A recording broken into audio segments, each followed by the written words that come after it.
Paborito ba yan? Ako, paborito ko yan. Lalo na, naalala ko nung childhood days ko. Yung pupunta pa ako sa bahay ng kaibigan ko. Na nakatira dun sa, syempre, sa village ko.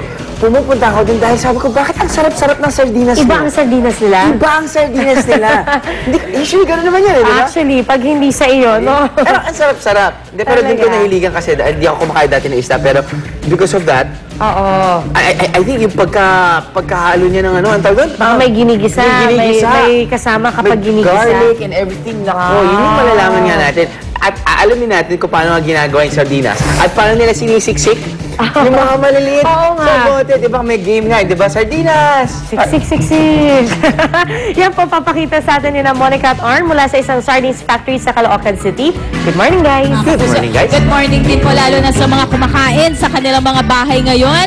At kumakain nga ng almusal, tiyak mas magugutom kayo sa may papakita dahil isa na namang factory ng pagkain ang ating pinuntahan ngayong umaga. Actually, ito yung tinaguri ang pagkain ng masang Pinoy. Ito ang sardinas or canned sardines. At syempre, ngayon si Arn. Arn, anong ginagawa mo dyan? Nakikisama ka na sa kanilang paggawa ng sardinas dyan? Pinagmamasdan ko lang yung paano nililinis yung isda bago ilagay sa conveyor. Correct. Kasi ang papakita natin this morning, paano nga ba ginagawa ang mga canned sardines sa madalas nating kaining mga Pilipino? Syempre, nagsisimula ang lahat sa pagkuha ng raw materials. Sabi nila, bukod daw sa isdang sardinas nga, ay meron pang 21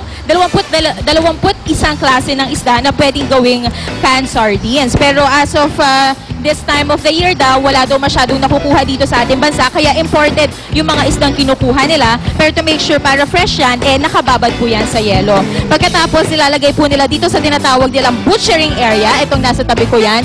Dito, tinatanggal na yung mga unnecessary parts ng isda bago ilagay sa mga cans. So, tinatanggal na yung buntot, tinatanggal na yung ulo, tsaka yung bituka niya. At ilalagay na dito sa kanilang next area. Ito yung tinatawag naman nila na washing. Dito sa washing, nakalagay yung mga isda sa conveyor belt.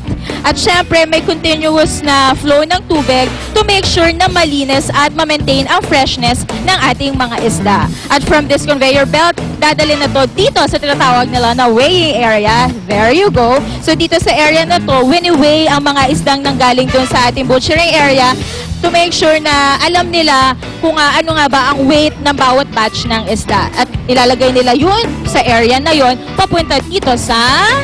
Tara! Ito naman ang can filling area. So dito sa can filling area, dito na nila nilalagay yung mga isda doon sa mga lata. Now, depende sa laki ng latang paglalagyan kung gaano karaming isda ang ilalagay sa loob. In this case, tama ba ate, 250 grams itong latang nandito? Ayun, 245 to 250 daw na grams. So, mga 5 to 6 fishes daw or pieces na sardinas ang ilalagay dito sa loob ng lata. At pagkatapos dito sa can filling, ayan, ilalagay natin dito sa tinatawag naman nilang exhausting area. Dito sa exhausting area, basically, ini-steam nila yung mga cans na nanggaling dun sa can filling area. So, ang init nito nasa 160 degrees Fahrenheit daw. At i-steam nila itong mga cans nga dyan for a couple of minutes. Pagkatapos ay ilalagay na nila doon sa susunod na area kung saan ilalagay yung mga flavorings na ipapakita natin sa pagbabalik nga natin dito sa Canned Sardines Factory. Dito po yan sa Quezon City. Babalik po na hirit.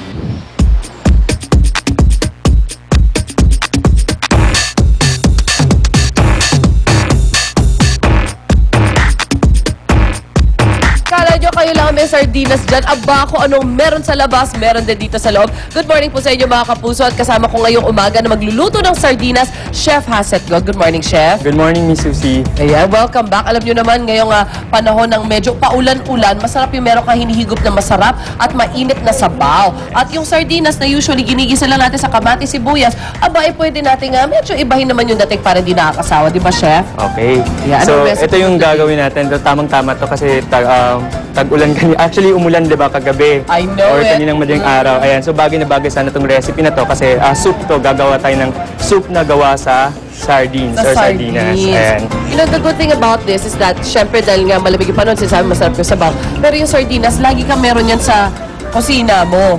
Diba? So you always have the ingredients that you will need to make this. Okay, so simple lang gagawin natin. Gigisa lang tayo ng onions. or sibuyas. Ibig mo sabihin, mag-aamoy ginasa na naman tong outfit ko, chef. Ay! Kanina pa ako gutom na gutom kasi ang bango ng sardinas, di ba? Pag once na ginisa natin. Oh, yes. At Ayan. healthy yan, chef, di ba? Omega-3, yung mga Ayan kasi ganyan. tomato sauce. Oh, Yes. Lycopene. tama.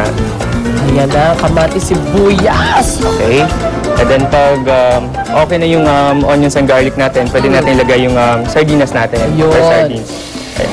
Actually, maganda din yung Spanish sardines. I love Yun that. talaga. Sobrang sarap nun. Pwede ko rin sabawan yon. Yung gagawing din sa tanghon? Yeah, pwede rin, pwede rin. Oo. Yun, medyo maanghang-anghang yun. Yes, medyo Ay, how maanghang lang siya. nice. Yeah. Good Pati yung idea. mackerel, maganda. Oh, yeah. Yung parang nasa water lang yung Yes, sauce niya. yes. Ayan na! Magkakaamoy tayong lahat. Okay, so lalagyan din natin siya ng tomatoes. Ayun, Okay, fresh tama. tomatoes. Bukod syempre sa ginagawa mo dito, chef, meron ka pang ibang mga dishes na pwedeng magawa din sa sardinas. Yeah, actually kanina, yun yung mga nanluto ko, no? So, meron tayong ginisang gulay or stir-fried vegetables with sardines. So, yung Nice. sahog natin, yun yung sardinas. Oo. Okay. Tapos, meron din tayong sardine omelette. Sardine Okay. omelette. So, nagisa lang tayo ng sibuyas at kamatis pa rin. Tapos, yung egg mismo, sinisisan lang natin with salt and pepper. So, Oh. simple as that. Tapos, yung sardines. Okay. Okay. Tapos, we also have open-faced sandwich or Yes. using pandesal. Ayan. So, pang-almusal talaga siya. Pwede rin siya pang-snack. That's Diba? right. Tapos, top with, instead na may pizza sauce tayo or tomato sauce, Yes. yung sauce mismo ng sardinas, yun yung ginawa nating pang-spread on top. Okay. Diba? May cheese din yan. May yes, cheese din yes, yan. Greek melt or mozzarella kung may budget pa sila, di ba? Taray. Ayan, tapos yun, yung soup natin, finished product natin, yan na yun, no? Yung Ayun. So after mo sotanghon. nilagyan ng tubig yan, lalagyan na yun yung binabad na sotanghon. Tama, pag nag-boil na to, pwede na natin lagay yung sotanghon and then pwede tayong maglagay ng leafy vegetables like meron tayong cabbage Oh, o pwede nice. din tayong maglagay ng kangkong kung ano yung mga healthy na vegetables na pwede natin ilagay. Ayun. Pero for this recipe, nilagay natin siya ng patola. Patola. Ay, classic yung patola. Oo. At pwede kayo mag-text o mag-Facebook sa amin kung ano ba ang English ng patola. Yes. Ayan, kanina pa namin pinagdudiskusyonan ito dito, di ba?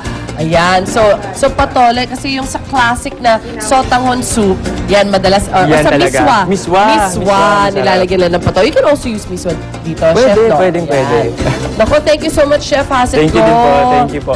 Salamat at syempre nabigyan na naman natin yung mga kapuso natin, mga mommies dyan ng idea kung anong pwede nila ihanda, lalo na ngayon maulan-ulan ang panahon. O, ayan, kain na! Ano mga order nyo? Ayan, ang lufal pa rin daw. O, lufa. Meron na daw nag-text. Lufa daw ang English ng patola. Thank you po. Ayaw po, magbabalik po ang unang hirit. Dala po kayo. Kain na. Hirit ang saya-saya sa unang hirit, unang hirit, unang hirit. Magugulat ka. Unang hirit, unang ka. Balitang dapat na malaman, impormasyong may pakinabang.